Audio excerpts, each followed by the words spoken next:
Hi, and welcome back to Mysteries Channel. So, I have been going through the Adam and Eve document the CIA released in 2013. My first video, I think, was done yesterday or a couple of days ago, depending on when this posts.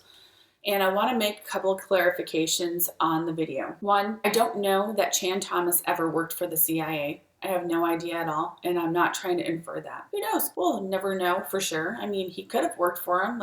Who knows? He could have worked for him. We'll just not know, and it doesn't even matter because they did classify his book, or thought there was something important enough in there to decide to classify it. So there's that. Two, I'd never heard of any of this until Suspicious Observers posted their video on it. And I wasn't sure if there was for sure an original book. When I did the research on it, I saw people stating that there was one.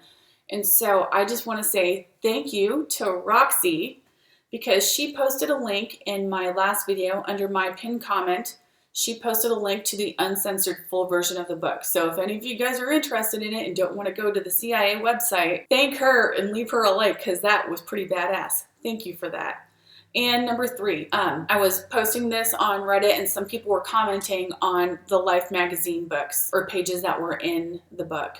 Apparently, they were oddball clippings put into the original book that the CIA classified or put into evidence or whatever. So, that being said, let's go into Chapter 2. All right, here we go. The Great Floods, Chapter 2. Noah, Adam and Eve, Vishnu, Osiris. What do they all have in common? They represent eras, ages apart. Then they all join hands in the next cataclysm and walk with us. This chapter then goes into detail of scientists that have tried to solve this riddle. J. Andre Deluc was the first who saw that the Earth would tumble, if you will, in 1779, as well as Georges Cuvier in 1812, Dolomieu, Escher, Forel, J. Andre Deluc Jr., and von Buch also joined in this consensus. All these men agreed that the Earth went through cataclysms caused by sudden revolutions on the surface of the Earth.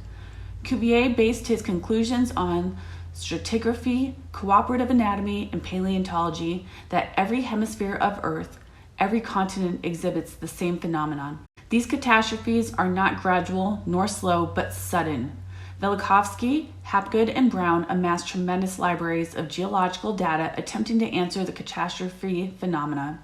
Professor Frank Hibben remarks that the death of 40 million animals in the Americas are evident in the bleaching bones on the Florida coast, in the gravels of New Jersey, the weathered out terraces of Texas, the muck pits of Alaska, and they stick out of the sticky pits of LA.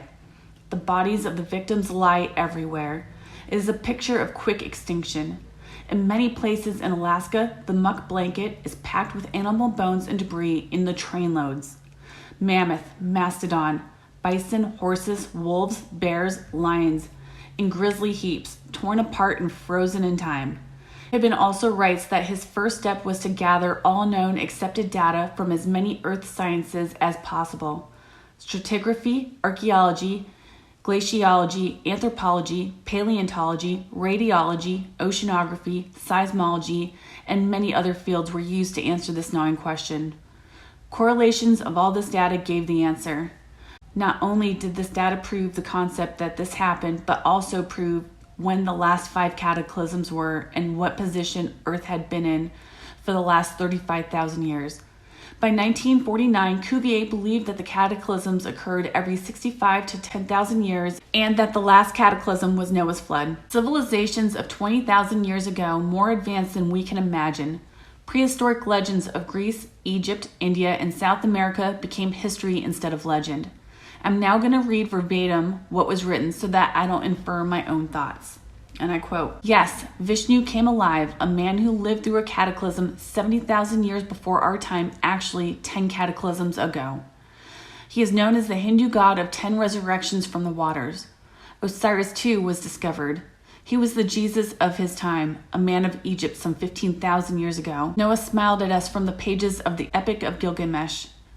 He actually was a Sumerian named Utnapishtim, who lived 6,500 years ago. The ark he built is more than a legend," unquote. Look at the cross-section of Earth in the front cover. You'll see 2 molten layers. The important one is the thin molten layer that is 60 miles thick.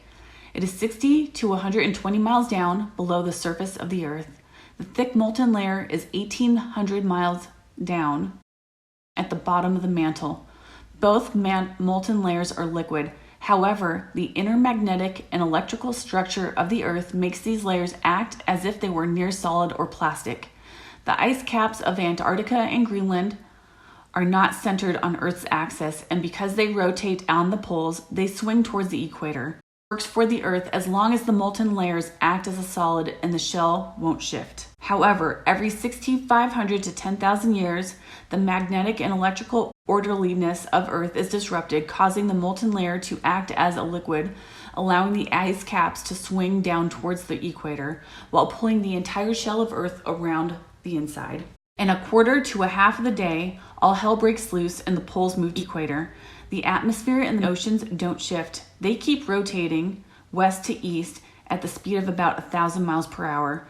This causes the supersonic winds and the inundation of ocean water across the continents.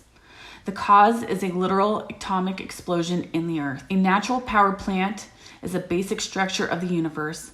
The energy structure of an atom is identical to the rotating plant, to a blue-white star, to a galaxy, to a supergalaxy, to a universe, and more. A planet acts the same as a neutron, and every few thousand years, a neutral matter escapes in the inner core, creating this atomic explosion, liquefying the molten layer, and the story around the world gives silent testimony. Now, the rest of the chapter shows the silent testimony, and I will just read them off to you. The Beresgova mammoth frozen in mud with buttercups in his mouth. The age of the gorges below Niagara Falls and St. Anthony's Falls, about 6,500 years old.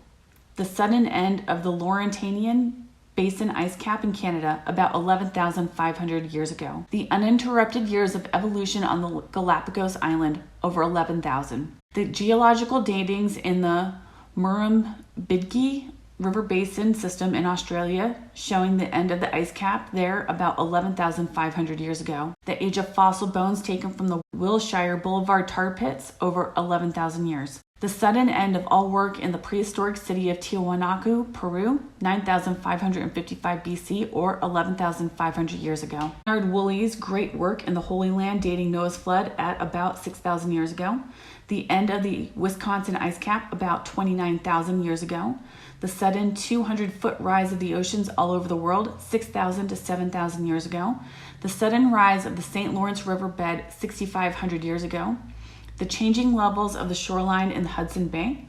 The granite blocks from the Alps sitting on the eastern slope of the Jura Mountains at 4,000 feet above sea level. The great legendary Fraser's uncovering of 8,000 separate inundation survival legends in the Malay Peninsula region. The Pijark Marsh in Australia, which shows a quick extinction of the civilization 11,500 years ago. The Piri Reis map showing the North Pole in the Sudan Basin. The Egyptian water clock showing agreement with the Piri Reis map.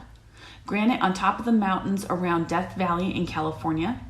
The great stratification of the Grand Canyon, Painted Desert, and the Badlands, each layer homogeneous, showing it to be deposited there suddenly by fantastic amounts of water. The computable age of the Antarctic and the Greenland ice caps, about 6,500 years. The present growth of the Antarctic ice cap, about 293 cubic miles per year. The legends from the primitive man in Tierra del Fuego at the southern tip of South America of the day the sun set in the wrong direction. The legends from primitive man in Peru of the day the sun stood still. The legends from the Malayan and Sumatran aborigines of the long night. The Varv, earth strata counts in Renshaw, Minnesota, Hackensack, New Jersey, which agree. The prevalence of jade in the Orient, which is a material heaved up from the mantle near equatorial pivot during a tumble. The fantastic evidence of burgeoning tropical population in the Arctic, Siberian, and Alaskan completely wiped out in the fraction of a day. The similarity of languages the world over, from Polynesian to Greek to Egyptian to Mayan to Eskimo to Yakut to Oriental and more. The correlation of ice ages and quick extinction the world over.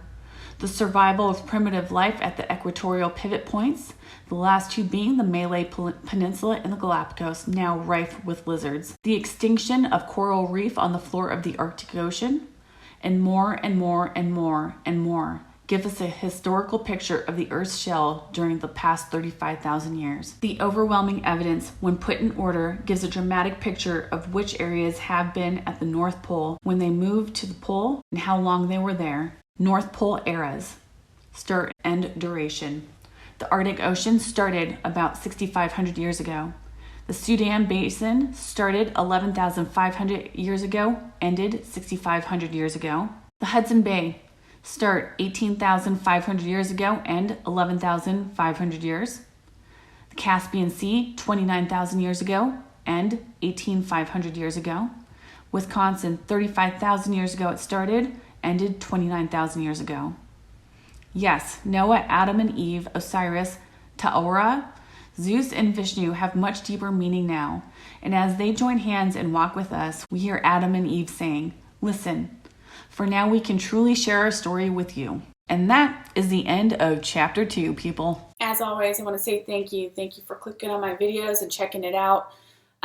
Please leave comments, share, subscribe, like it if you like the video, and if you have something more interesting that you think I should be talking about or I should at least check out, let me know. I want to know. I'm curious. I'm sure you guys are too. Otherwise, you wouldn't be clicking on this stuff. All right. Have a great day. Bye.